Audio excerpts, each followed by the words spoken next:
Hello, Vol Nation. Welcome to another episode of Believe in Tennessee Football. I'm your host, as always, Kyler Kerbyson, joined with Reed Bacon. We lost to Florida, but it's okay. We got some things that we can improve on. We had some bright points that we saw. I know I was jumping up and down in the first half, so we got to believe in what we got. And I think we're going to be okay. And me and Reed break it down. We talk about what we saw, a little bit of the SEC and what we got to do heading into these next 2 weeks, Missouri and South Carolina, and how important they are. So great podcast. And let's start it up. By the game. Snap. The kick is in the air, and the kick this time is no, sir, Reed. No, sir, Reed. Final score, Tennessee 20, Florida 17. Pandemonium reigns. Loads up, fires long for the end zone. The pass is going to be caught by Tennessee. Tennessee wins! Caught it by Tennessee to Jennings. Jennings makes the catch in the end zone on the Hail Mary. Down at the 35, to the 40, to the 45, to the 50, to the 45, to the 40, to the 35, 30, 25, 20, 15, 10, 5. What did he do? All he did was score. Joey Pence, touchdown on play number 1. So before we get into the podcast, got to shout out our number one sponsor, betonline.ag. I say it every week, but that's the place to go to bet on anything. Now that the NFL season has started, college football has started, everything is even more exciting when you bet. So if you're looking for the place with the best odds, stats, lines, BetOnline is the place to go. Go to betonline.ag now or use your mobile device, and you'll receive a 50% welcome bonus on your first deposit. So it's the place to go. I mean, you can't get better than that 50% welcome bonus. So before the next big game, go to betonline.ag, sign up today. BetOnline, your online sportsbook experts. All right. Welcome in, everyone. I know it's coming off a loss, but there are things to be happy about. There are things that need to be corrected. But as I always say, it's never as bad as you think. It's never as good as you think. So let's get into what we actually think about what happened. Reed, how are you doing? How's your weekend going? This weekend is much better than last weekend, just because of all the moving and stuff. I saw someone in the comments, and I really want to do a better job of actually seeing the names and shouting them out. We read all the comments. We really appreciate all of them. I know you always say that, but I saw one guy that said I did much better that week, so thumbs up to that guy. Thank you. I saw the same guy who mentioned, hey, good call on Sound the House. He also said you guys should do like a live megacast watch, which I think would be really fun, and not to sound cocky, but I think it would be really good. Like, I think the fans would really enjoy hearing you more specifically than me, but us talk about the game, break it down as it goes. I just don't know how we would do that. I know. Hey, listen here, people. I am not technically sound. I'm struggling myself to put this stuff together. I'm the one who edits it, saves all the stuff, got it on a hard drive, put it together iMovie, and it's quite an undertaking. But I maybe I can figure that out. Maybe someone said like maybe just even a quarter of football just to get a chance to watch. But it's actually funny you say that, and I read that in the comments. But today, when I was trying to rewatch the game and went on YouTube, it's an illegal video of the game. You're not allowed to do that. But the only one I could find started at like the 8-minute mark of the first quarter. Yeah. But I found a Florida fans live stream on YouTube. It was like 3.5 hours long. And literally it was just him. He had it projected on behind him. And he's just watching it and going, Can you believe look at that? And he's just going back and forth. And I was dying laughing, like trying to watch this so I could get the plays and like Just some actually Florida break it down. Just some Florida redneck Or, down I there. mean, literally everything behind him, red and, or orange and blue. He had a t-shirt, sunglasses on, and a hat, like everything. And he's just like, I don't understand why Emory's not running it more.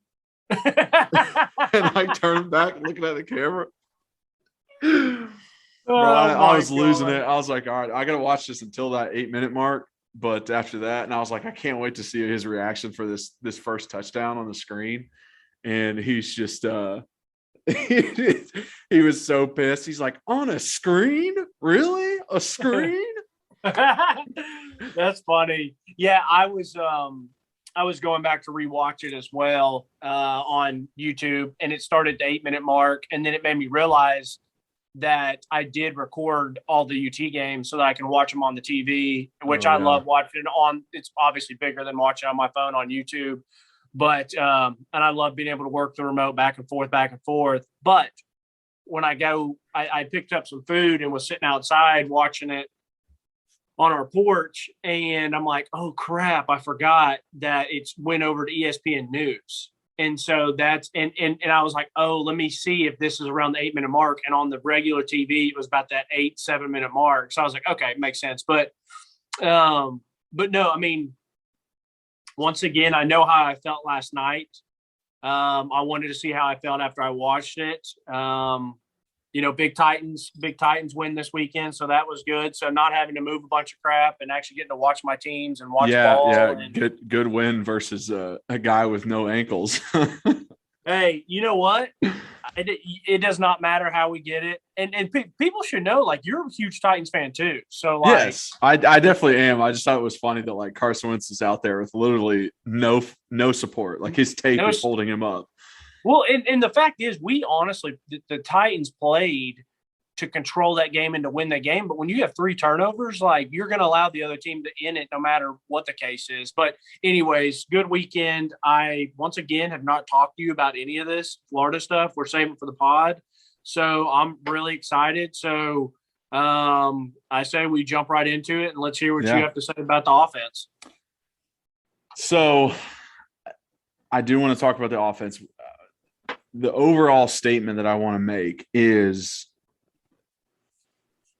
I know our hopes are always high. And like I said, on many occasions, I'm very much an optimist, and I believe that you can win on any given day. But losing to Florida the way we did is not a horrible thing as of right now. And I think it's just something that we need to understand. One of the biggest things I took away from it is that we do have good coaches. This is not, a Pruitt run offense where we probably would have scored 3 points that entire game. We have good coaches. Heupel knows what he's doing. I love his play calling. Banks knows what he's doing. I think he puts us in the right scenarios. But I'm going to ask you this, and some of the viewers know where I'm going. But what was the first thing that Heupel said to us when we met him? Wow, incredible! My notes right here. It was going to be my opening statement, or I should go up here because that's my opening statement to all this. And just so the fans know, we're going offense, defense, SEC, and then break down to Missouri. So if there's something there that you don't want to hear about, you can skip forward or back or whatever. The first thing. I love, bro, how we are on sometimes that wavelength, like that friend, brother, whatever wavelength. And I was going to save it, and I'm pissed that you stole my thunder. But we walk in to the complex, and Scott Altizer's walking you up. And he says, "Hey, coach, I want you to meet a Ball for Life. This is Kyler Kerberson. He played offensive line here for us." And Hype walks up and daps you up and says, "Hey, man, good to see you. Good to have you back. Introduce himself, Coach Hype or whatever." And before you could even say, like, you're like, "Hey, good to meet you," or whatever, but without even being prompted. And it made me think, like, why did he say it like this? But he was looking at you as a Ball for Life, an ex-player. Mm-hmm. And so he looks at you and he says, "Hey, man, nice to meet you. Good to have you back." He goes, "Man, we're going to be all right. We're going to be all right. We got to get some dudes in here." And I always was like, wow, like it wasn't like, hey, how's your day going? What are you doing? Good to have you back. Like it was like he wanted to let you know that. Mm-hmm. And so yeah, I had it on my notes that was the first thing he said to you, and it resonated. Because I think watching back on the game, I'm just like things that happened throughout the game. I'm like, if that was someone else, what would have happened in that scenario? You know what I mean? If we had a different player, if that was, the wide receiver for Alabama, if that was a wide receiver for four, if that was a DB for, this team, if that was a lineman for this, like, how would the play have been different? And that's like literally just saw it over and over. And that tells me those two things. We need dudes, that he was right. And it's not the coaching. It's not the coaching that fails us. It's, hey, I need you to succeed with the play that I call, but you're not doing that. So it made me feel better for the future because I could see, okay, I know where he's trying to go with it. I know what he's trying to do in this scenario in Heupel, and he just needs a better player out there to take advantage of what he's setting him up to do. The one good thing about this podcast is if I want to say, hey, I said this, then I can go back and be like, I said it on the pod. And I have a couple of those that I'll bring up. But I feel like I was scrolling through Twitter last night, and it's really funny because this is definitely my competitive edge coming back. Like I'm a competitor, and no matter really what I'm doing. And I see people on Twitter now just like, oh, Heupel, incredible game day coach, like incredible this, incredible that. I'm like, bro, I was saying that I really enjoyed what he did against Bowling Green, but I wanted to see it verified against Pitt. Oh, you got people on the other side of the fence too that are saying, let him go. Yeah. Yeah. And so I was like, after I saw Pitt, I told you, I came on here and I was like, dude, this guy's it. Like, unless he changes my mind, like, throughout the season. But now that I've seen him against two good competition, or we'll say one pretty good, one really good, we think, and then two whatever, like the dude's a stud. Like I don't leave that game. I leave that game very happy about the future. Like I said, it's the first time since Kiffin that I felt like we had an advantage on the sideline. And that's a great way to put it, an advantage on the sideline. Butch was a fine, like I didn't like him, but he was a fine CEO, and I just thought he wasn't good on game day, and so that's why I wasn't a fan of his.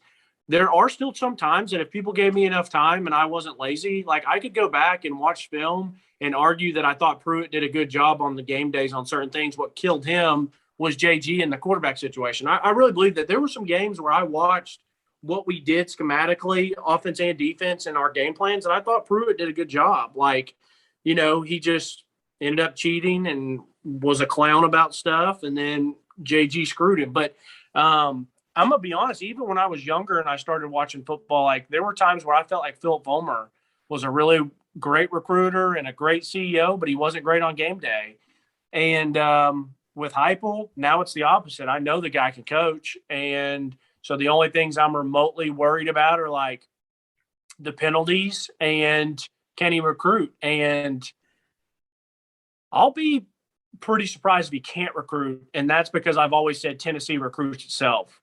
Even though we're not good, we still have great resources. We have great fan base. We have a lot of money to pump into this. I mean, if Butch Jones can recruit here, if Pruitt can recruit here, if those guys can recruit, then why do I think that Heupel couldn't? You know what I mean?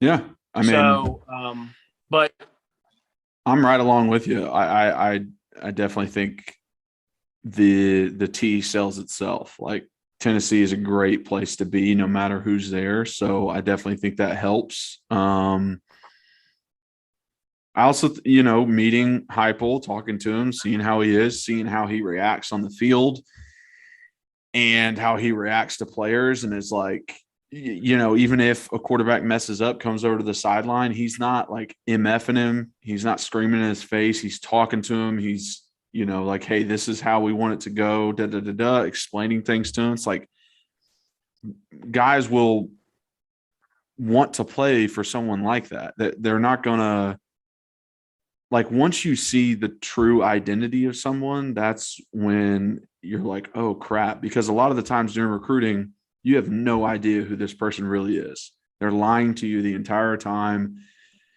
telling you how great you are, you're the best thing since sliced bread, and it's just all to get you there. It's not real. So I feel like he has more of a real side to him. Like, yeah, he's going to say, hey, we want you here because you're a good player, but in no way is he going to be like, you're the best player I've ever seen. We need you so bad. You're going to start right away, and like making these promises and stuff like that, because like you can see it out of him that he's not that way, which is the complete opposite of Butch Jones. For people that want to know kind of who I'm talking about. But yes, overall, love the Heupel's here. Let's get into the offense. Let me say this. That the only thing I was going to say is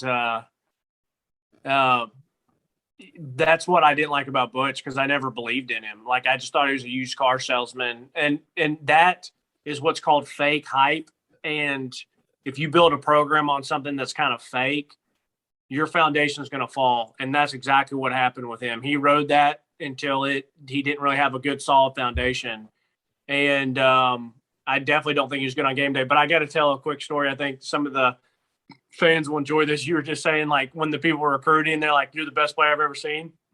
I remember hearing a story about when Coach Orgeron was at Ole Miss, and he was trying to do something different to get Harrison Smith from Catholic's attention.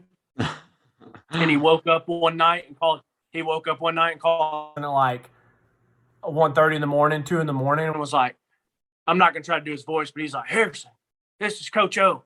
He's like, I just woke up. I was having dreams about you. He's like, you're the best player I've ever seen. He's like, you are the best player. He's like, I want you to come here. You can play safety. You can play running back. You can play linebacker. You can play whatever you want to play. He's like, but we got to have you here at Ole Miss. And when I heard that story, I was a freshman in high school, and I remember hearing that story, and I just was like cracking up. I was like, these coaches, bro, are insane. But can you imagine Coach O calling you at like 1:30 in the morning and just saying that nonsense? And I can't imagine how Harrison was like, guy, like, what the f do you want? I'm trying to sleep. Because Harrison, like, he's pretty like kind of quiet guy and stuff, and like, so. Yeah, Coach O, we need you down here in Ole Miss. I tell you, Harrison, you're gonna be the best player we ever had down here. Hey, I remember he recruited me when he was at USC. Did he? Yeah, him and Kiffin were at USC. They both, they recruited me. Orgeron came down to Catholic and watched me work out once, and then he had this little. So USC offered you? I forgot. Yeah, I know. Yeah, and he had this little camcorder, like, camera with him, like one of those silver ones that like the lens pops out on the side. And he was like recording my workout, and then like had one of the coaches like hold the camera as he stood next to me so that he'd know exactly how tall I was. God. And I was like, was he just blowing so much smoke up your butt? It wasn't even funny. I mean, I wouldn't say that. I wasn't as highly touted as Harrison, but he was definitely like, oh yeah, I like a lot about you. You're a good player. You got a good stable foundation to you.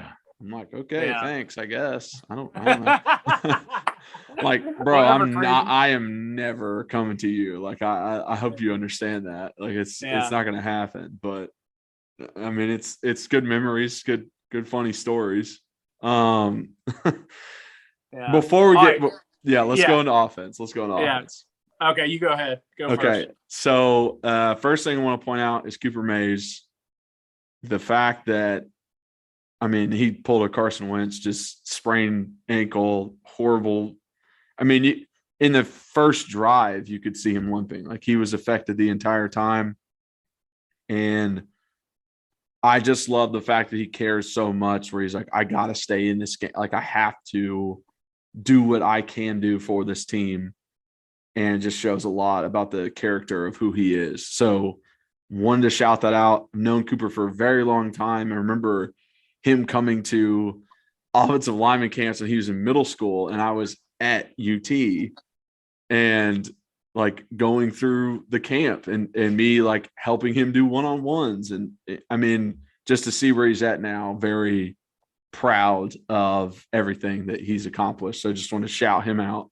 And that after that, like, I would say something that annoys me more than anything in the world is doing something that is presumably easy, not being able to do something that is presumably easy, like catch a ball. And I thought we had so many drops that really hurt Hendon and the rhythm he's trying to get into and our offense, and just ruined drives. I mean, the first drive, very first drive, 3 and out, that was an incomplete pass on 3rd down because the wide receiver dropped it, not because Hendon threw a bad ball, hit him in the hands. Callaway on that 4th down. Jacob Warren had a drop, which, I mean, it was tough. The guy was on his back, but still got to come down with it. There was just so many opportunities that were missed because of that. And it annoys the heck out of me to see. It was something that would really piss me off when I played, to see wide receivers either not try and catch the ball or just completely drop it. Because it's like, hey, I'm busting my ass over here so that you have an opportunity to catch that. And you had the opportunity and you didn't. I mean, what do you think about the drops, or were you even concerned about that?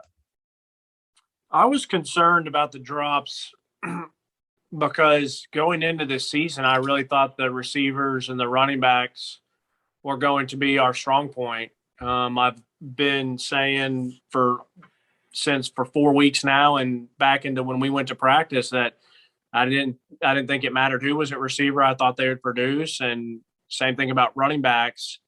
And the drops are tough to see. They really are.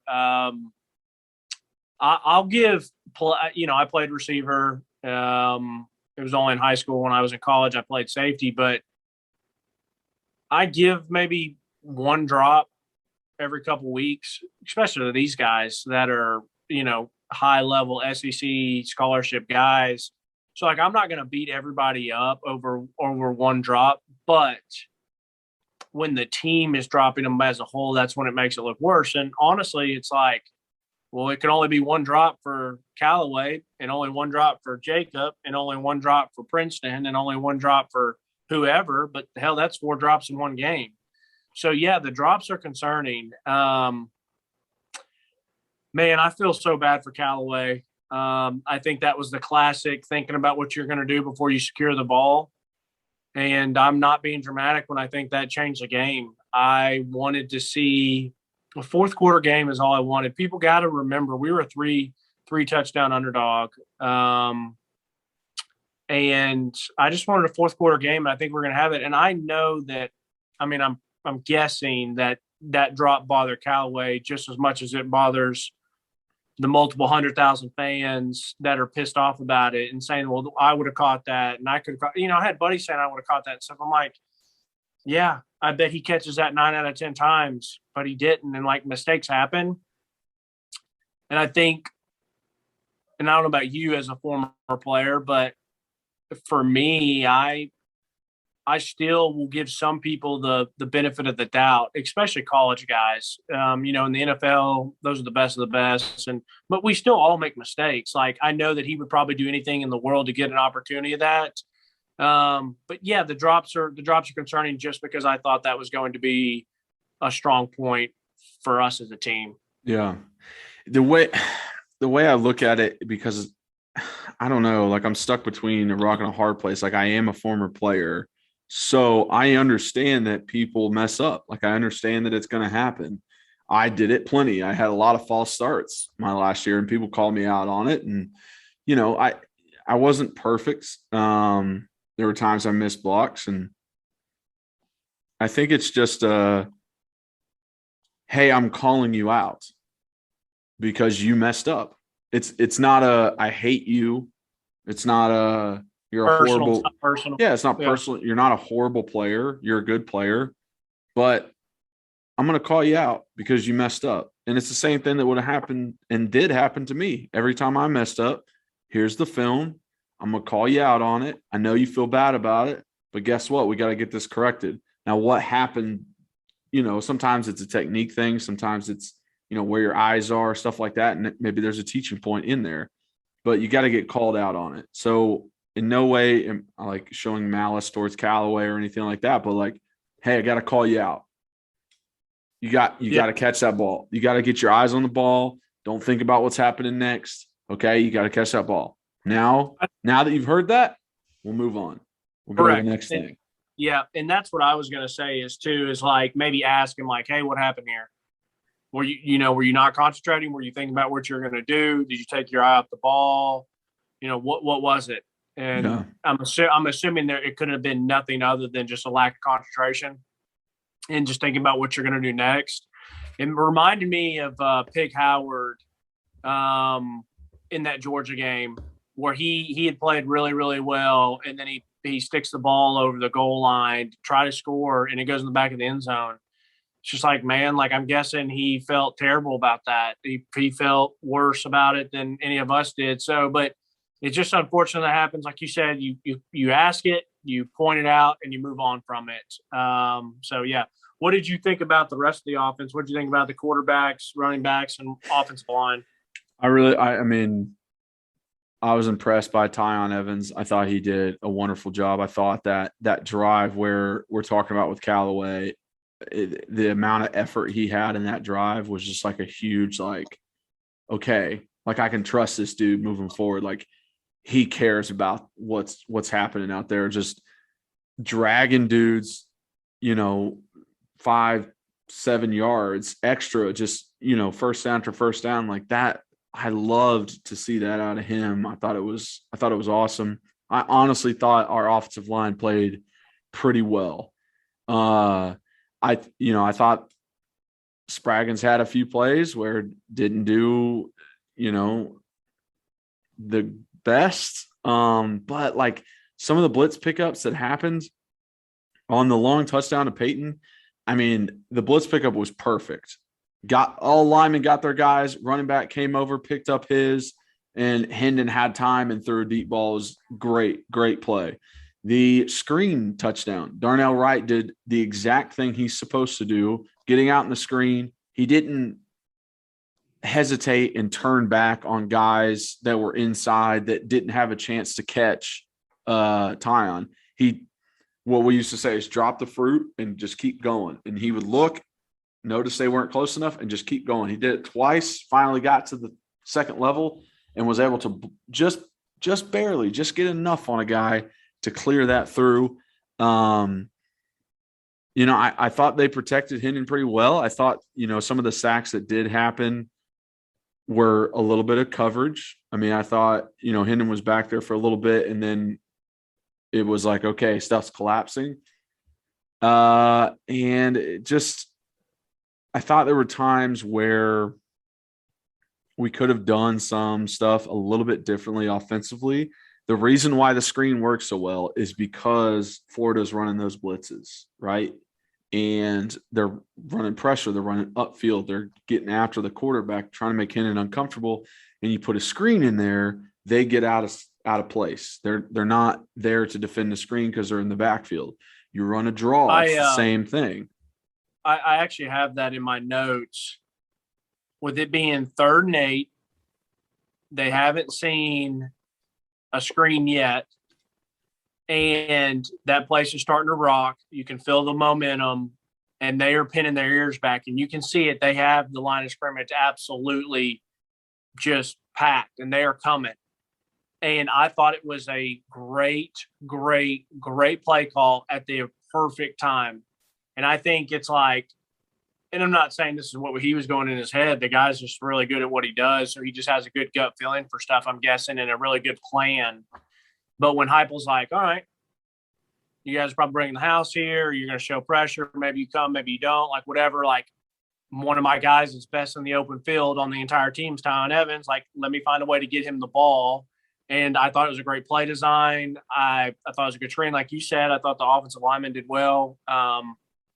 but yes, I just wanted to jump in and say that I agree with you. And I thought it was the perfect play call once in that position, position. I thought it was a great counterpunch. Yes. I wish they would have ran more quarterback designed runs. I thought there was only like 3 or 4 that I remember. And one of them, Hendon didn't take off at the right time. It was set up as a counter.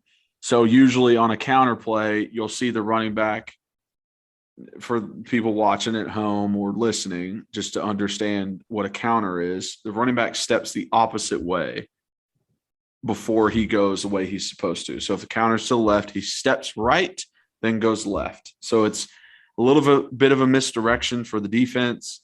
And it's kind of a delay so his blocks can get set up. They did that, but Hendon was the quarterback, so he's not stepping anywhere. It was, I'm popping up for a pass, then I'm going. And I think he took a little long to really attack, because if he would have hit it when the pullers were coming around, I think it's a big gain. But sometimes guys get clear. What else? I really hope that, they told Cooper whenever his snaps were bad, because I remember an instance when we were in Neyland playing Florida and James Stone was starting at center, and he had like 2 or 3 snaps low to the ground in a row.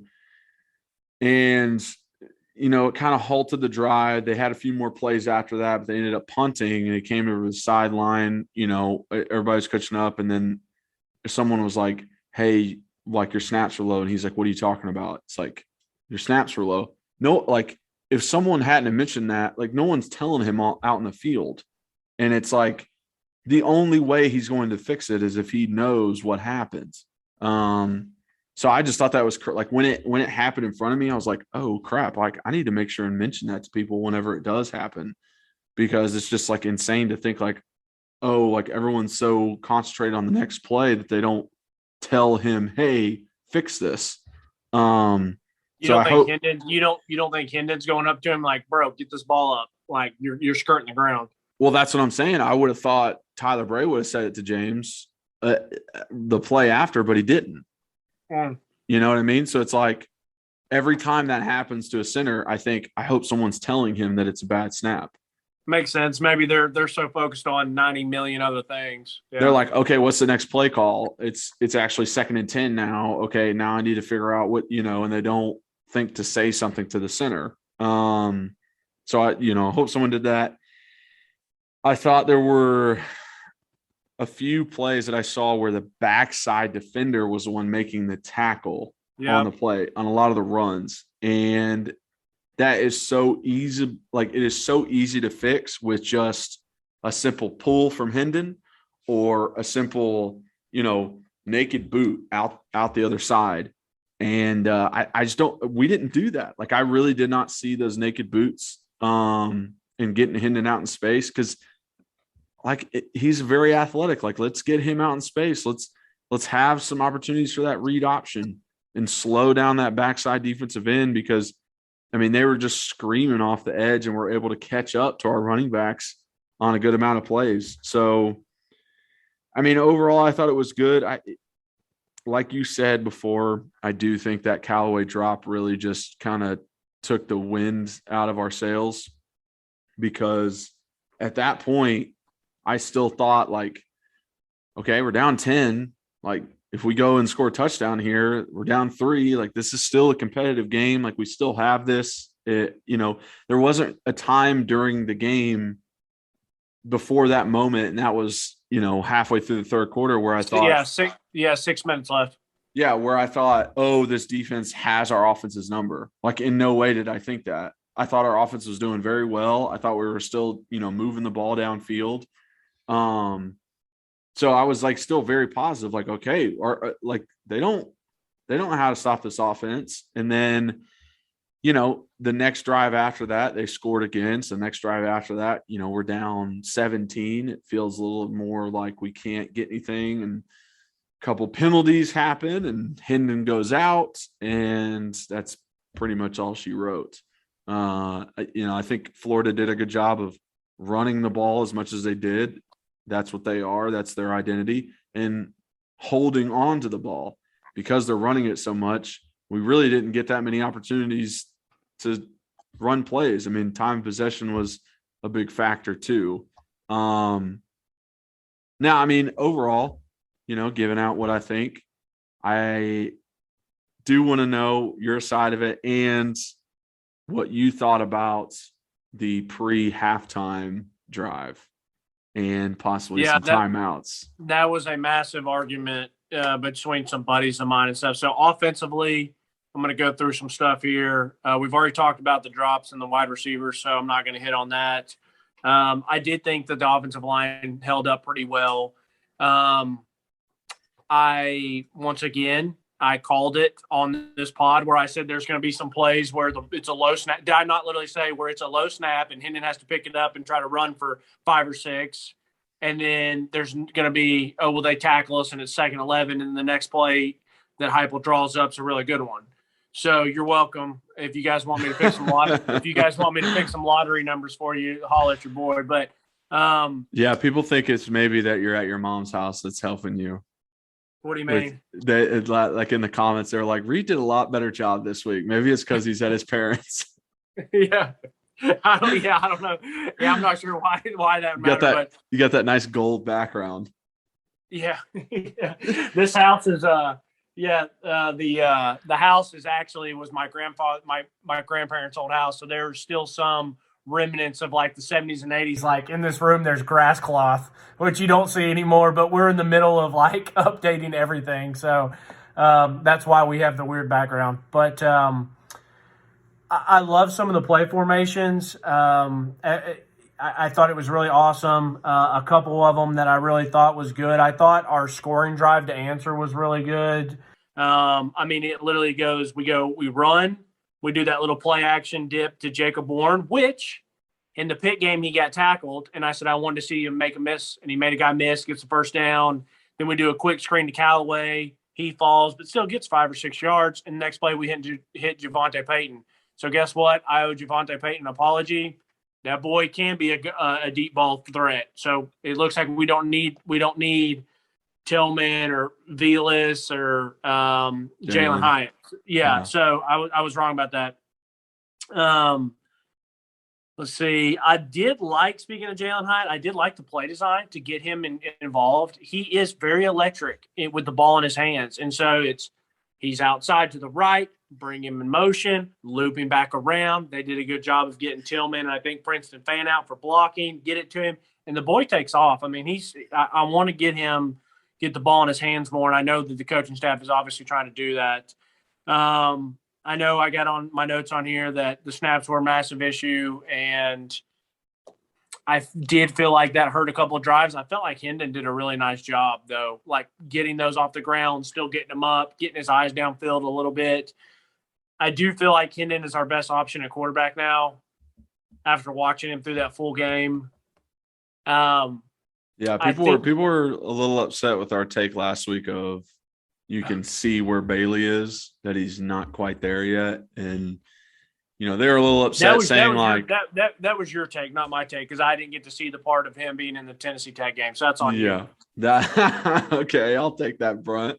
That's on me. And, saying like, okay, well, if he goes with the ones, but you can see it. There's things that, he might not see or might miss on where it does not matter who's on the field. Like this fan base loves him and they want him. They are so nervous about that kid transferring. It's unbelievable. When I went to the Bowling Green game, so Ariel and I went, and the guy next to us was a super nice guy. I enjoyed sitting by him, but within the first 45 seconds of talking to him, he's like, well, I hope Harrison Bailey gets in tonight. He goes, because I'm worried about him transferring. I said, well, yeah, I mean, I don't want the kid to transfer. Like, I still think, and going into that game, I thought he was going to get some snaps, but he's not. And I trust Heupel, and Harrison Bailey's time will come when it comes. But the one comment I was going to make is I feel like Hendon does not do a good enough job keeping his eyes downfield sometimes like Joe Milton does. I thought Joe Milton would do a really good job of stepping up in the pocket and keeping his eyes downfield,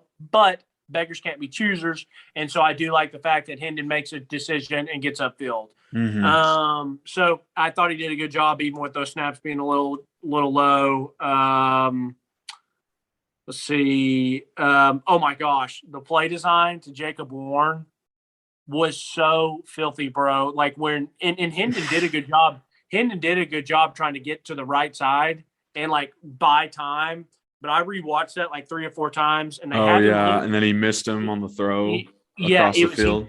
He was at H-back. He was right behind, Darnell Wright, and they bring him out in motion, and they throw and Javonte Payton's out at the number 1, and I don't know who's in the slot, but it's like Javonte turns around. It looks like it's going to be another one of those screens. The other receiver comes off and like almost stock blocks. Then I think he actually goes out for a route, and then Jacob Warren basically comes all the way in motion out to a little wheel route. And I would have loved to have seen that kid to get a chance to get the ball with only one Florida safety, because I think he could have made the guy miss and then gone for another 30 yards, 40 yards to score, which would have been a huge momentum play. So once again, kudos to Heupel. I love that. It was really funny that coming out of halftime, I thought it was impressive how we ran the ball on them. I really did. I thought Tyon Evans, I'm not going to say he's Jawan Jennings level, because that guy played with so much heart and meant so much to the university. Yeah, I don't think you can put anyone up there. Right. Yeah, not anytime soon. I mean, but I felt like maybe Tyon Evans was like a little John Kelly, like of how I love that comparison. Which like how well I think he's maybe a little bit more shifty than John Kelly. Like John Kelly did a good job making people miss, and he was more of like one step here, one step there, right or left, while Tyon Evans will literally and break you down a little bit. But I think they run so hard. They are very like Mighty Mouses, competitors, fiery. And I mean, I was watching that game with my dad, and I looked over at him and I said, damn, like Heupel's running this right at them. And we're doing it. And Tyon Evans was running very hard. And I was like, man, he's got a little bit of that dog in him, which we knew, but to see him do that was awesome. And I loved seeing it, got me fired up. And then I love the 3rd and 1 on that same possession where we bring Hyatt in motion again. He looks like he's blocking this time. We call Hike, and Hendon rolls out to the right, and you have your 2 options. Yeah, you can toss it to Hyatt or just run it yourself. Correct. In Florida, the Florida DB had to pick, and he said, okay, I'll run with Hyatt. So Hendon Hooker had a basic nice little sprint walk to the first down. So it was a great play design. I love that. And then lastly, we have 2 4th and 5. So the one Jacob Warren that you were talking about on 3rd down, he's got 2 guys on him. He still needs to make the catch, but that one was a little bit harder. Yeah, it was a tough catch for sure. Yeah, but then we come back and a hell of a play design. I don't know how we didn't get a flag on it, but number 2, they're stacked pretty good. So like number 2 is here, number 1's here, and he comes Jacob up stuck that long arm in him and just pushed him back. Yeah, and then Javonte comes under, and that guy's got good hands. He went up, big catch, gave a nice radius, great 4th down. And then it's coming, and we've already talked about it, so I'm not really going to talk about it again, but it's coming. And it's funny, I'll admit, I said I think we need to kick it here, and I wanted to kick it to make it be 17-24 to make it a one-possession game. Heupel says, nah, F that, Reed, you're an idiot. I'm going for this. He's like, I'm going to dial something good, and he dialed up a great play. It was just a nice little rub route. You get Callaway, who's he's really fast like Hyatt, and if he catches that, I'm not going to say he scores, but I got faith in that boy that he's going to get us in the red zone quick, fast, and in a hurry. And that was right there was where the game ended. But that was the 6-minute mark. If he catches that and we score a touchdown or a field goal, make it a one-possession game, I think that extends it, and that gives me what I wanted, which was a 4th quarter game. So offensively, like I said, I felt great about the play calling. I felt pretty good about the offensive line of what they were going up against and how Cooper was around. I thought Hendon played fine. Hendon didn't have any turnovers, which was nice. No picks, which was great. No fumbles, which was great. And it could have been very easy to fumble on a lot of those low snaps on the flea flicker exchange. Yeah. And it did feel like, I don't know if it was the tired or the wind went out of their sails, because when Callaway dropped that, you could see it from the back angle. Like the offensive linemen, like there was two of them that literally were like, they're like, dang it, like what are you doing? So like, I don't know if the wind just completely went out of the sails, and that's why offensively we didn't execute the rest of the game. And then obviously, like you said, Milton comes in, and it is what it is. But yeah, offensively, I was still pretty impressed. And it was kind of crazy. Even when Milton came in, there's literally no pressure. Even if you score here, we don't win the game. So just go out there and do as good as you can. And he's still just overthrowing, just sailing balls over guys. I'm like, come on, dude. Like, it's so funny how life comes at you very fast. I mean, a couple of weeks ago, people are tweeting that picture of him in the red jersey at practice, rolling out, just looking like a behemoth of a man. And it's like QB1. Like, I pray that he doesn't get hurt. Like, Lord Jesus, keep him safe. And it's like thousands of likes and retweets, and people are just, him off. And it's just like, come on, people, like chill out. Like, let's see what he does. And then now they're like, watch out, he might hit you in the stance with the ball. Like, it's like, it's just everybody's a comedian on Twitter, but it is what it is. Go to what you think defensively. Well, before we got into the defense, I wanted to hear your take on the timeouts before half. Oh, yeah. It doesn't bother me because I trust Heupel, so I get it. I did have one friend that was pissed, and he's still pissed about it. I just talked with him a little bit ago. He's like, you can't take those timeouts with you. You have to give them a chance. We got to get closer. We got to kick that and make that a field goal makeable. I had other buddies that were like, no, I loved it because what we do is go fast. We keep the defense off balance, and that's what got us down there to have a chance at a field goal. And the field goal was still, 40 yards? I mean, it was far, but it wasn't like unimaginable. It wasn't like they sent him out there for like a 61-yard or something stupid. Yeah. But personally, my opinion is I trust Heupel. So I'm fine. It didn't bother me. Like, we still got down there. We still had a chance for a field goal. So it is what it is. What do you think? Yeah, I mean, I was definitely I'm still on the fence about it because I can see, we complete the one pass even after, like, we were thinking maybe spike, but then he runs another play, gets Velus Jones across the middle. Then we get up there, and then it's like, okay, now call a timeout with 13 seconds left. But he's like, no, we're going to go again, go fast. And Velus is open again, and Hendon misses him. Yeah. So, I mean, my thought process is like, okay, well, if Hendon hits him, like, he might score. I mean, This is a totally different ball game. And like the conversation is completely different too. But then on the other side of me, I guess the way he saw it was, okay, what's going to be better? If I call a timeout, they have time to prepare, I have time to prepare and come up with my best play.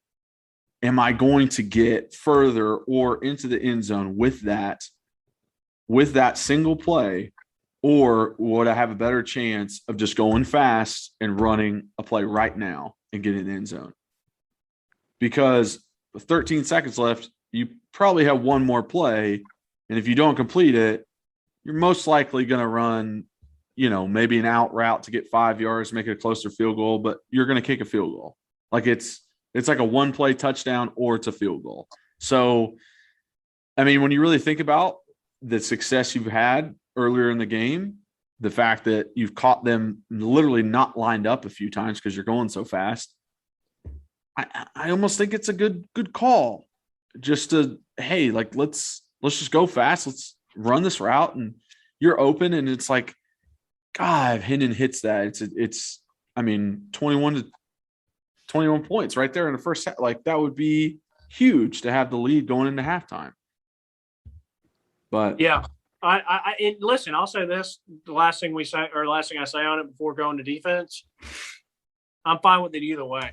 Like, I understand people that wanted the timeouts, and I understand why we didn't do it. So to me, it wasn't a big issue personally, but I can see where other people are bothered by it. Yeah. Yeah. I mean, definitely. Like you said, I have trust in Heupel. So I think he knows what he's doing. Yeah. And those things too are always a double-edged sword in hindsight 2020. If he scores there, people say it's genius, but we missed the field goal, so people are pissed about it. So you know what I mean? Like he has to make the decision that he thinks best, and and then people are always going to say something one way or the other. But anyways, all right, hit me with your defense.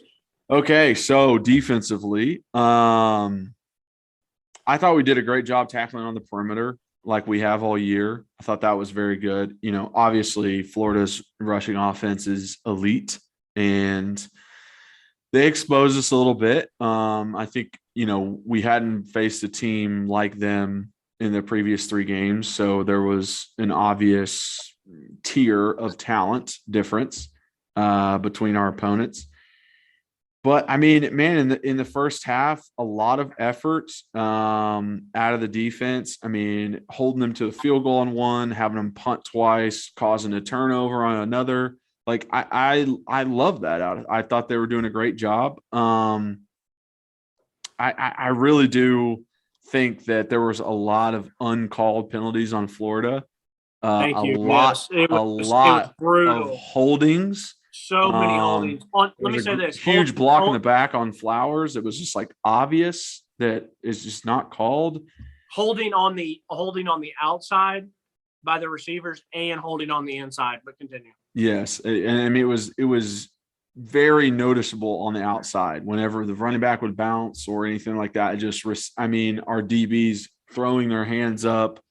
I mean, you could see the jerseys just being pulled off of them, and no idea why those weren't called. So obviously you don't want to leave in the ref's hands, but it's just like, come on, dude. I thought the defensive line did a very good job. I thought they were good in their pass rush and staying in their lanes. I think it fell off towards the end and goes into conditioning and just being able to continue to go. It almost feels like we're running out of guys to put out there. But the amount of work and turnaround that Rodney Garner has produced is awesome. It's awesome to see. I think the D-line sets a tone. And I do want to say this. I'm not necessarily happy with the linebackers right now. I thought there were a lot of times where they let us down. And going into the season, we said this was going to be our weak point in the defense. And I guess we started to believe a little bit more with their play versus these other opponents. But a lot of the couple of those touchdowns where it's just like you're not fitting in the right hole. You don't understand where your gap is. Like you're taking yourself out of the play. Like, why are you jumping outside? Doesn't make any sense. Jeremy Banks is good for a personal foul every game, which I'm like, all right, bro, we get it. You know what I mean? Like, take care. Don't grab someone's face. What did he do this week? Was it a face mask? It was. Yeah, I think it was a face mask. But it's just like it's kind of like at this point, like, what are we doing here? I get one every now and then, but like, what's going on? Why is this a recurring theme? But I like. I mean, overall, I like the way the defense played it. Like I said, I thought linebackers let us down in some instances. But I remember in the third and fourth quarter watching, their offense like very methodically drive down the field, and it was, dang, that guy's open and that sucks. But they did call a good play, or dang, that guy got to the second level, that sucks. But it's like, well, the offensive line blocked really well. But what gave me solace is that there wasn't a lot of missed tackles. There wasn't guys like when it came one-on-one for them to make the tackle, there wasn't a lot of that where they're just completely whiffing and it's a touchdown instead of, okay, the guy completed the pass, let's tackle him. It's a 13-yard gain. Okay, move on to the next play. In the past, I feel like that was easy. Like, oh crap, one of our guys missed. Now it's a touchdown. And I just, that didn't really happen. I mean, even like the long runs that did happen, yeah, we weren't able to get off the block so like we should have or something like that, or read the quarterback like we should have, Tyler Barron. But whenever we got to him, whenever we touched him, we took him down. Like he went untouched on that long run, Emory Jones, until Flowers got there and took him out of bounds. So it's like there's some things to be fixed. Not a lot of missed tackles makes me feel good. I am still very upset that Byron Young is not being used almost at all. And I don't get it why. I mean, guy must not know a thing about football if they're not putting him out there, because he's a hell of an athlete. He's strong. He's fast. He can move people when he wants. And like with all the attributes he has, I'm just like, he has to just not know what's going on. That's that's the only thing that makes sense to me why Roman Harrison is getting more freaking plays than him. Like just doesn't make sense. I mean, can you explain it? Yeah, no, I definitely can't explain it. For me defensively, I was pretty happy. I took 2 pictures on this other phone that I'm going to try to explain these formations, because I really liked what we did pre-snap. And there were times in the past, whether it was Butch or Pruitt, where I hated pre-snap. Pre-snap, I would be sitting there watching TV, and I'm like, well, I know what they're about to do because we're sitting pre-snap. And I think I see what you're saying. Like when Pruitt was out there, it was like, okay, obviously there's a blitz. Like you can see that the guy's coming off the edge. It's but I also saw how I would attack, and I'm not an offensive coordinator, but like if I can see it just watching TV, then I know they have to be seeing it. So I really like some of the stuff we did pre-snap. I'll explain that when I pull these pictures up. I thought the defensive line played well. I thought Latrell Bumpus was flashing a lot. Matthew Butler he's awesome, man. He's playing really well. That guy's energy, his push. I thought Jay Blakely played pretty well. And I know you just brought up Roman Harrison. I thought I saw 30 make a couple good plays, and I thought that he played well. So I don't know if Byron, which I thought Byron played a decent amount. Like I thought they rotated pretty well with Roman, Tyler Barron, Jay Blakely, Byron Young, Latrell Bumpus, Caleb, Matthew Butler, and Elijah. I mean, I thought all those. I understand where you're going with this, but tell me what you think. Do you think Caleb was out there more than Byron? Caleb was definitely out there more than Byron. Why is that happening? Why would that ever happen? Yeah, but I thought Caleb played fine. I thought he was active. I thought he was running the line of scrimmage well. I personally didn't see Caleb where he got exposed really. Like I thought he played fine. I understand. I understand what you're saying. I think he can play fine. But I'll tell you this: I was a lot more scared of Kurt Magid and Derek Barnett than when we played Iowa and I had a freaking white dude 250 pounds across from me who couldn't really move that much. I just think that's unfair to say based on not trusting Rodney Garner, who he thinks is going to be the best player on the thing. Like just because Byron Young looks the part and doesn't mean that he knows that he's going to be in the right gap or the right fill or that he's better to play than Caleb. Like I could care less, and like it's not like Caleb's like some out there. Like I mean, he's fine. Like I'm telling you, for me defensively, I thought the defensive line played fine. I thought they did a good job. I thought they got some good pressure. I thought even when Emory Jones stepped up in the pocket in the middle instead of to the right or left, I thought they did a good job. That play was brutal, and I did watch it multiple times for the linebackers because their H-back loaded blocked both of our linebackers. So it was on the run where they scored to take the lead because we were up, I guess, 14-10 at the time maybe. So the H-back comes across, he comes up, and Juwan just gives him an easy block because Juwan comes up to take the block on, but he takes it and keeps his inside arm free, which you're always taught to keep your outside free. And he gets over into, I think, Solomon Page's way. And so Juwan Mitchell takes himself out, and then after the H-back blocks him or the tight end, he looks up and he's like, well, he's out of the play. So then he gets a little chip on Solomon, and it's just kind of like, and then Tate McCall is one-on-one, and he slips. And to your comment about tackling in the open field, I thought we tackled and swarmed really well. I thought the only 2 missed tackles I saw was, like I said, Tank just slipped there, so that wasn't a missed tackle. But then Tank came up flying later in the game, and he missed a guy. But I thought the defensive line played well. I thought the linebackers were very up and down, but I thought that there were still some nice plays by Beasley and Page, and Juwan Mitchell had a bad miss, yes, but I still thought he ran a line of scrimmage well, made a couple good tackles. Banks is what he is. He's kind of a loose cannon. Like on that Alontae Taylor play, Buddy came in flying 1,000,000 miles an hour and took Buddy out. So his effort's great, and I think he makes some good plays, but he's just not – he's not as consistent as we need. And I agree with you that I'm sick and tired of hearing 15 yards, personal foul on 33. Like, I get it, but he's a freaking converted running back at linebacker. Like, we got to get some more guys in here. But that's true. But defensively, I love some of the scheme. I love some of the blitz. I love some of the stunts. I was impressed with our D. I mean, this is one of the number one rush offense. I think statistically it was the number one rush offense going into this week. And Dan Mullen's a stud, bro. I feel like we have a Dan Mullen on our sideline now.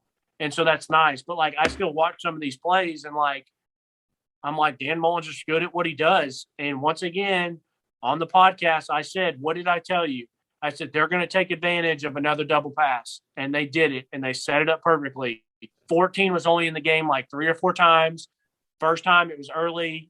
Second quarter, they run one to him, and it gets a couple yards. Another one they run, and it's we tackle it, but it's a penalty, and then they go to it. And I thought it was really obvious because I was standing there, and I was like, double pass, double pass, double pass, because most of the time when he was coming across, he would come in motion, or he would just take one step back and catch it. But this, he was taking like 3 or 4, 5 steps. Warren Burrell is sitting back there watching all this. And he should be able to see. Now, I get it because I remember playing and, like, everything's happening so fast. And it was like Warren Burrell did realize that he was like, oh, he's got it. And he, like, wants to come up because he's playing like a deep corner. We have a safety up. So the safety's on the, like, taking on the blocker. And Warren Burrell's kind of seeing this from maybe 10, 15 yards back. And right as he takes one step forward, he realizes it and he tries to get back. But that's what it is. It's like it's a nice little trick play. And, you know, I've said it, and it is what it is because we are aggressive. We're a really good job taking on blocks and making those tackles, but these teams are going to continue to do that to take advantage of our aggression. I literally wrote in my notes. I was like, I've never seen one singular play, like trick play, be called against a team so many times. Like every single team, like calls it against us, because we're so aggressive.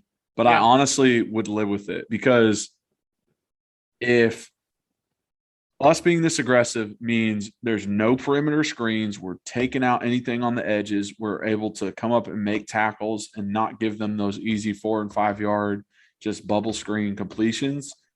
But every now and then they have to put the ball in someone who's not a quarterback's hands to throw it to someone else. Then I'm okay with that. Like, I'm okay with what it brings, the risk of it. I don't know how I feel about that. I mean, I get where you're coming from, but I've seen 2 teams complete it now for big touchdowns. And so for me, I think you have to design it where if you've got your Theo Jackson up there and he's already taken on the block, and you got a corner who's playing a little bit deeper to the outside, well, trust Theo and trust your pursuit from the inside and tell your corner to really make sure, or your safety to really make sure, like, you know, I don't know. I get it. But there's always supposed to be someone that's deep. Like that was what Burrell's job was on that play, is to be deep. Now it's just teaching him, hey, trust Theo, trust Alontae, or trust, you know, whoever was there up to make that tackle, that isn't your job on the play. His job is to be – because as defense, you're supposed to trust it, what you see, trust your eyes, and go 100 miles an hour. So I don't think he needs to be thinking that. I think it needs to be more of whatever your assignment is. And that's what people forget about football is there's so much assignment football. So if your assignment is the deep third or your assignment is the inside guy that comes back out or whatever the case may be, just do your job, Bill Belichick style, do your assignment. And then once your assignment's done, then go and help someone else on there. So that's probably, yeah. I mean, that's kind of what I'm getting towards. Like, yeah, do your assignment, but like understand that you can do your assignment because the guys in front of you are good players also, and they will take care of theirs. Like him coming up means he's like, okay, I need to come up. This is what needs to happen. I need to be there to make this tackle. Where it's like, no, you don't. Just do your assignment. Someone else will make the tackle. It's going to be okay. Yeah, fair. I'm telling you right now, I would love to hear what Tim Banks and Martinez are coaching that because they've seen it now. And I would bet all the money in my bank account that they've definitely coached it and said like, hey guys, we're going to see this. But I got to find that out one day. Like I got to ask one of those players sometime, be like, yo, after the Pittsburgh game, what did they tell you guys on this double pass? Like I would love to hear. But defensively, I'm going to describe these pictures I took. So Florida comes out 3-by-1. So so just do this. You'll send me those pictures, and I'll put them up on the YouTube. How about that? Oh, you'll do that? Okay, cool. Yeah, that's easy. Because what I loved is how we had, and a lot of the times we had our four guys hands down, but we were walking another safety up.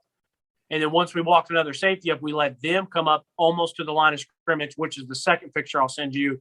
Or we would have a linebacker come up, and we were putting sometimes guys head up over to try to manipulate the gaps. Mm-hmm. And then on this one, I love that we had three guys down. And instead of having, for these three receivers, instead of having Theo come over and another corner come over to safety on the top, no, we split Tyler Barron out to split the difference between the trip and the tackle.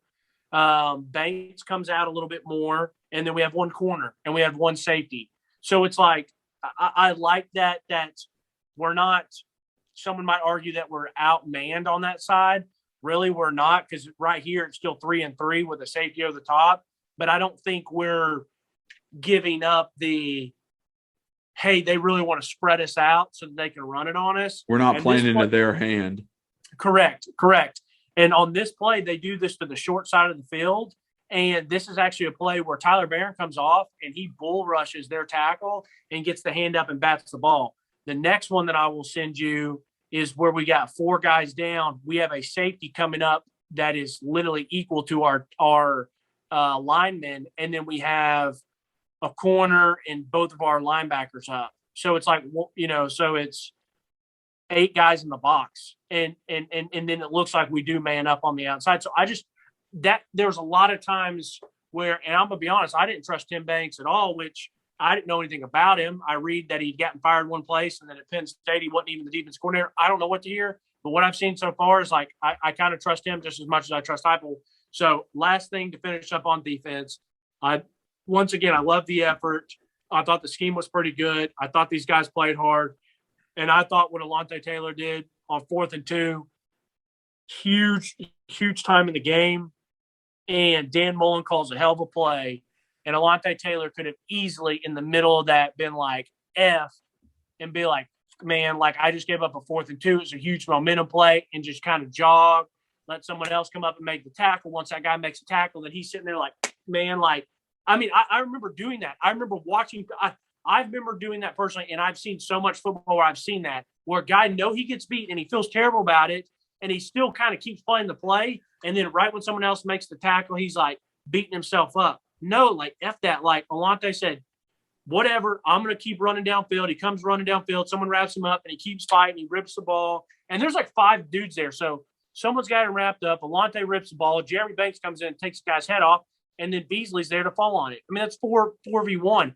That is what you have to play winning football. And if we can get really good players and really good recruits in that play that hard, it's going to be scary. It's going to be scary, and it's going to be impressive to see.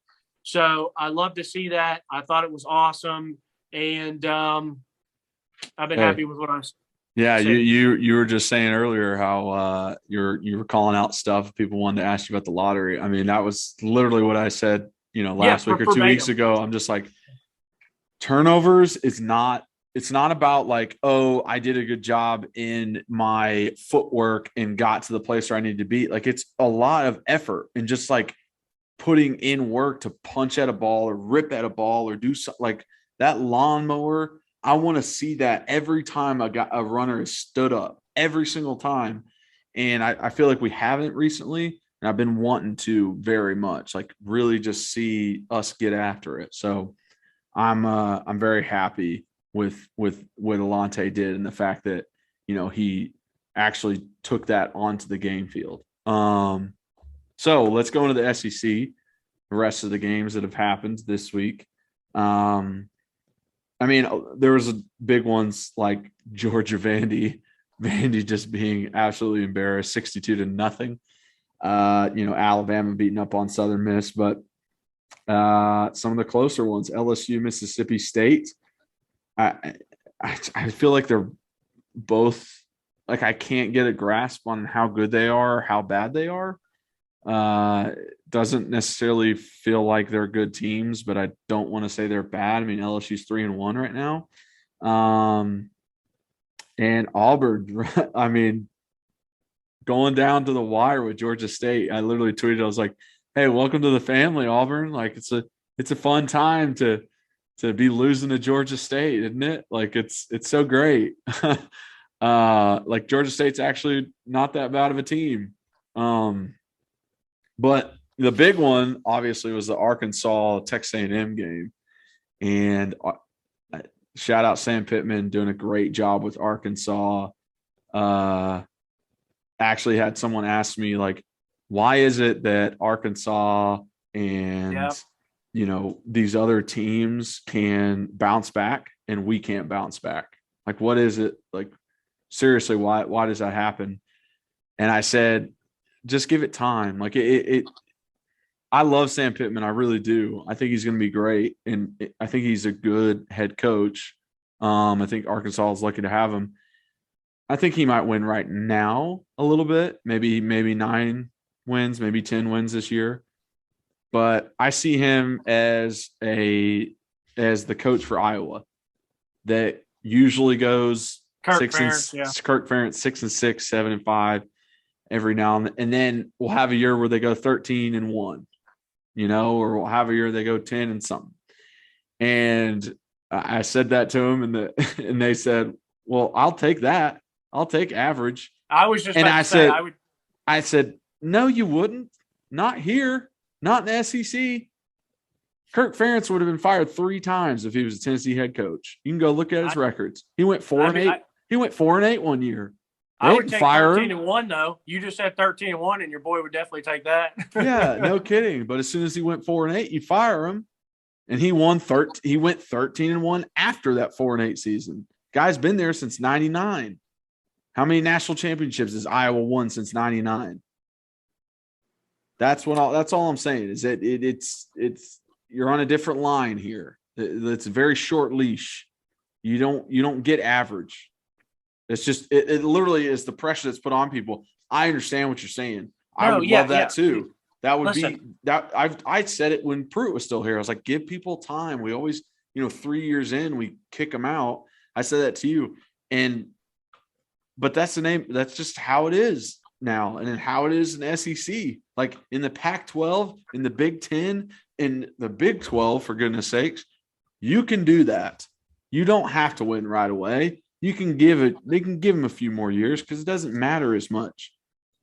Yeah, you're not saying anything that I disagree with. I'm just saying, like, I wouldn't discredit the Sam Pittman, like what I get what you're saying, like he's going to have success now. You don't know how much he'll be able to maintain it. Listen, I have said it. I love their coaching staff. I like Sam Pittman. I love Odom. I love Art Briles. I actually think they're going to be the best competition for Bama in the West. I mean, I tried to tell you that I didn't trust A&M, and I don't. I mean, A&M's been the same thing for 3 years now. They get this preseason bullcrap hype. Jimbo this, Jimbo that, talent this, talent that. Like, bro, like they're not impressed with me. Like they haven't impressed me and since they had Johnny Manziel. So it's like, I don't care about that. I'm not surprised that Arkansas took it to them.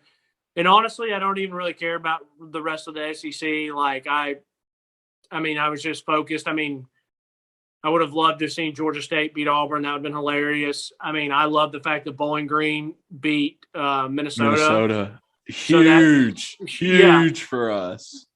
Love that. And Pittsburgh bounced back big time. They went out and hung 70 on whoever the hell they played. But no, like, I mean, I'm just ready to talk about Missouri. I think these next 2 weeks are so huge. I know that Florida and everyone loves it. And I was fired up for Florida week. But I said I wanted to have us in a fourth quarter game and I wanted to be competitive. I want us to hit them in the mouth and play with them. We hit them in the mouth. We played with them.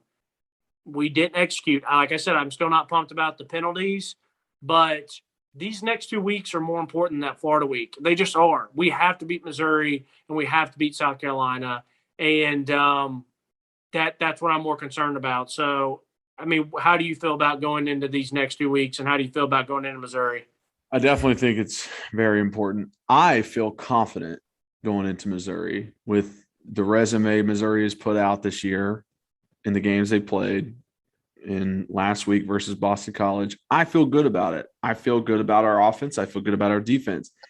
You were saying earlier, like in stuff that you were so impressed with Tim Banks, like how we lined up pre-snap, watching the Missouri Boston College, like there was nothing to how Missouri was lining up defensively. It was a 4-3 front, and that was it. It was the simplest thing that you could have. And as an offensive lineman, it almost makes you giddy. I love that. I love the fact that they just line up 4-3 and they don't, switch it up, try and play bear, try and play 3-man, trying to like line up 4-3 and do that because it makes my job so much easier. It makes it easier to tell who's who. Call out the mic, know where my guys need to go to block. Like I absolutely love it. And I really do think like we're going to have a great chance versus them. I think Boston College was able to take advantage of anything across the middle. A lot of like slants, crossing patterns, posts. I mean, they were attacking the middle of the field on this Missouri defense. Missouri tries to have it to where like run sets up the pass, but they're so pass heavy. They put it on Bazelak. They say, hey, you go out there and win. They're throwing it way more than they're running it. But I love that Bazelak's a stationary quarterback. He's not a runner. That's difficult for our defense. We just played the best running quarterback in the SEC in Emory Jones. Now we got one who just stands there. And I think our pass rush can get to him. Our defensive lineman can push that pocket back into his face so he can't step up, which is very important for those stationary quarterbacks. And I mean, Boston College was able to run like crazy on them. They had their best running game they've had all year. They ran for the most yards.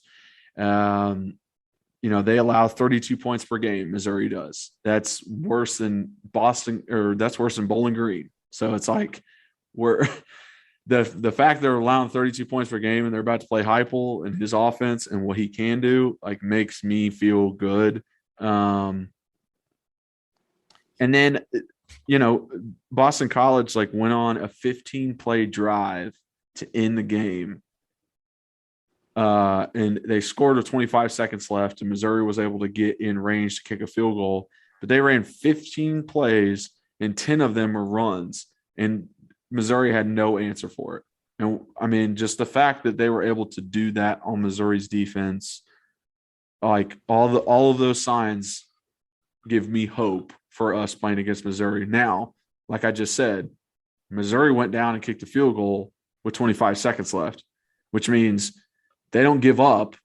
This isn't going to be just like necessarily a pushover, but they're not going to give up on the game. They're going to keep going, and they've already had a few close games this year. And it's like you get kind of experience in the situation. You know what I mean? So I did not watch. I saw the highlights of the game for them against Boston College, but I did watch that game that they played against Kentucky. I think he's a good coach. I forget his name, but I think Missouri does have a good coach. I think he's a good little schemer. I think he'll bring out some nice stuff. Thought they played hard against Kentucky. Played pretty physical. But for me, this goes to with Florida. I was worried about Florida and us. This week, I'm more worried about us. I'm worried about our health on the offensive line. I think if we can go out and, against Florida, we had 10 penalties for 85 yards. I think if we cut that in half, I think if we don't really have any turnovers. And I'll tell you this. 2 of those penalties were on the same play and both 15 yards on that punt. So it's that was brutal. That was brutal. So that's 8 penalties for 55 yards. Like it's not as bad, but like that was a brutal hit. Yeah, we didn't talk about that play. The one thing about that is I respected that Holiday was playing fast and he was playing physical, and the one thing is that you don't see often is when guys do make mistakes like that. Like when he put his hands on his helmet like that and he sat there, I knew he was like, all right, I effed up. Because I hate when I see guys do that and they just walk off like it was nothing. I'm like, what the F were you thinking, bro? Like, what do you mean? Or they put their hands up like, what did I do? It's like, no, you knew what you did. Yeah. So these guys also that Florida player literally, I mean, he could not have called fair catch any later than he did. It was right before the ball got it was like a catch the ball. It was insane. But I respect the hard, I respect the hard play and him playing hard, but it was tough. But anyways, back to Missouri. I'm more worried about what we do. And I think and I haven't checked the spread yet. Matter of fact, I can Google that now to see if I'm assuming they've put one out. Have you seen a spread by chance? I haven't, but if I had to guess, I don't know if they'd put us as a favorite or not. No, I mean, but it's also, Missouri has struggled this year, just lost to Boston College. They lost to Kentucky. They're not like a great team right now. I mean, Vegas might see us as a little bit better of a situation than Missouri's in, even though, they got a experienced quarterback and they're looking good at times, but I don't know. I agree with you though. Correcting the mistakes we had is important, and injuries are very important. I mean, it looked like every single person out there, like Tyler Barron looked like he was limping for a little bit. You got Cooper out. You got, Hendon went out. It's a lot. So hopefully. So I found it. So the matchup predictor on ESPN has us at 47.2. Them at 52.8. Okay, so that's about what I expected. And we are catching 3. So they're favored by 3, which everyone says usually Vegas is going to give 3 to a home team. 3 points, kind of what you get. So they think we're pretty even. And I would say if we were playing at home, then I think we would be -3. So it's about what I expect. So that's what I'm saying. This is one of those evenly matched games that Heupel needs to win. For some of the fan base. And once again, I talked with some buddies that were upset about this. And I was like, guys, I know you live and breathe every play. I do too. But you have to, they're like, I'm so sick of this. We've been doing this for 15 years. We're all sick of it. We're all sick of the nonsense. And we all hate that we've been doing this for 15 years. But it is what it is. We're here because of bad hires and bad coaching and different stuff. We can't take that back. We can't go back. We can't go back and beg Kip, and Kiffin not leave or not hire Butch Jones or not let Butch Jones have the bottom completely fall out of his program or Pruitt cheat. We can't change those things. So all we can do is look at where we are now. And I'm very, very happy that we have Heupel. And I'm hoping and hoping and hoping that he can turn this thing around.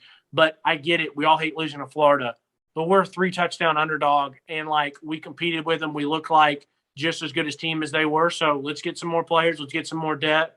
Let's work on the execution and let's keep this thing going. But I think these 2 weeks are way more important than what we just saw Saturday night. So, I agree with you. I think these can set the tone of who we are in the East. You know what I mean? Like, are we at the bottom of the barrel? Are we in the middle of the pack? This can really be a turning point for Heupel in his first year. And it's kind of crazy to say like that would happen in his first year, but it can. So let's try and point out a couple guys maybe to watch, one on defense, one on offense that you're thinking about. I mean, it's tough right now with a lot of injuries happening and guys not getting a chance to actually play and not even knowing if they are going to play. Hendon, with whatever injury he had, looked like a concussion, tough hit to the head. Cooper being out. But I think offensively, who I'm going to want to watch is Tyon Evans because of, like you said, that Juwan Jennings factor of him, or the John Kelly factor of him, just how hard he runs and the effort that he puts forth. Like, that's the stuff that I love to see. And on defense, I'm going to say Jeremy Banks because I want to hold him to a higher standard than how he played versus Florida. And I want him to play a clean game and be able, fly around, do what you got to do, but don't commit any penalties. Be a leader of the defense. Like, that's what a linebacker is supposed to be. So those are my two guys that I'm going to be watching for. What about you? Maybe to your point about the linebackers, that's why we've seen the rotation. And that's why maybe I feel like we have some run stoppers and then on early downs, and then they bring the pass coverage guys. But maybe that's why Juwan and Jeremy didn't just take this thing and run away from it. And I think Beasley's played really well, and I thought Solomon Page has played fine. For me, offensively, I mean, every week you ask me, I just want to say the offensive line because that's just where I just go to that because they make me nervous. But I will say, even though I've already said him once, I'm going to go back to him, and I'm going to say Callaway. I want to see how he responds after that drop. Yeah, I want to see how he responds, how he plays defensively. I have to say it because I put it in my notes.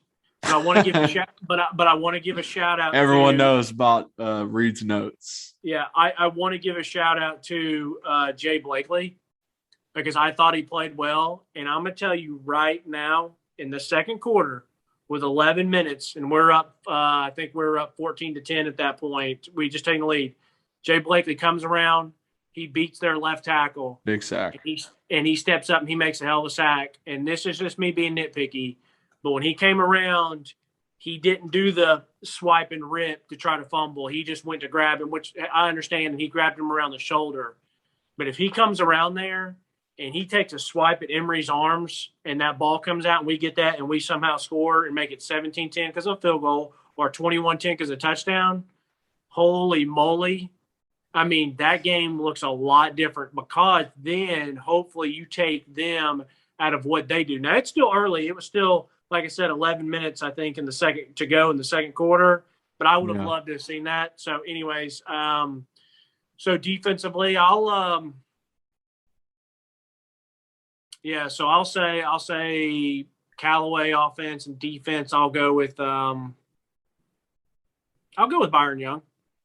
This time I'll notice how much more he plays and what he does, and just watch, because I watch him because I like him so much when he is in the game, and it annoys the shit out of me that I'm like, I know he's a great rusher, and then he drops back in coverage, and there's just different plays where I think if he's in on this play, like it's 3rd and 15, it's an obvious pass, get him one-on-one with the tackle, he will beat him and it will affect the play. That's like all that's going through my head. Is he tired? No. There was opportunities to just put him in for specific reasons, and I think that he can do that. Not to say that he's a world beater. He's the best player we have. He's a better overall defensive end than every other one that we have. But I know he's a better pass rusher than the other ones we have. I like Tyler Barrett, but he's a bull rusher. He doesn't have a lot of quick twitch, not a lot of speed to him. He's a power guy. He can, transition off of the bull rush, off of the stab, and do, moves off of that. Jay Blakely, good player, good hands, not the fastest guy in the world. I know that Byron Young is a better pass rusher than every other defensive end we have, and I know that from watching him. So that's why I want him out there on the field. It doesn't have to be every down. It doesn't have to be on run plays. Doesn't have to.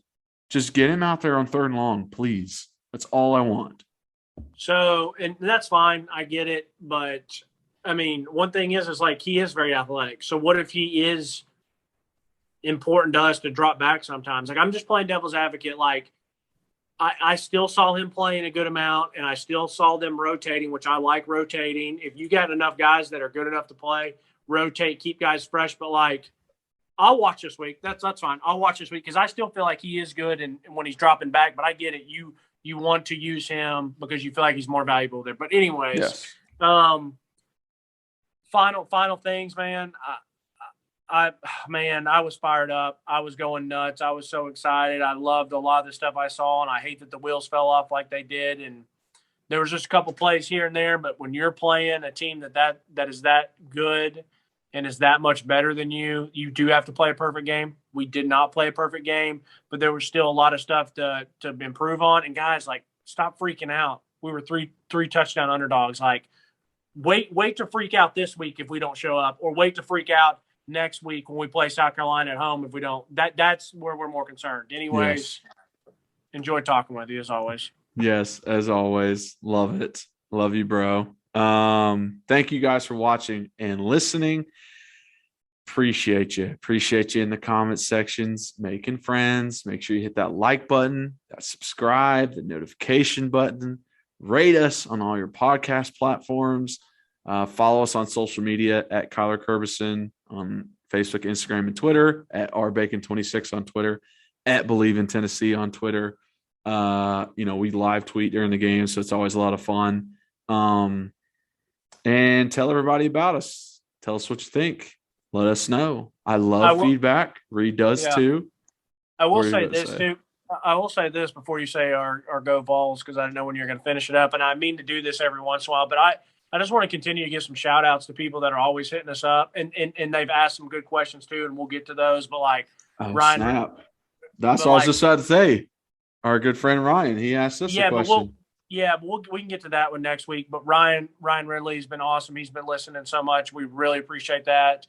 I mean, I still got my buddies from college, and that are, Nathan and Mike, and trying to think just real quick, but like all these people that are saying, hey, we're listening. I got, my uncle's texting me saying that he's been listening and keeping up with stuff. And then my girlfriend, she still does her best to give us some views. So I appreciate Ariel doing that. But yeah, I just wanted to say a few of those, and I know I'm probably forgetting a few other people that are always texting us, and they're always asking us and just keeping up with it. And we appreciate that more than they know. Yes. And honestly, I would love to do a answering questions podcast. Like if you guys are able to just send in questions that you want us to answer, and just do like a whole podcast where we just answer some of the fans' questions and be able to just tell them exactly what was going on at that moment or what we thought about that. Like I would like that a lot. So yes, appreciate the support. Keep reaching out. And yeah, I guess I'll go ahead and finish it. Reed, if you're okay with that. As always, go Vols.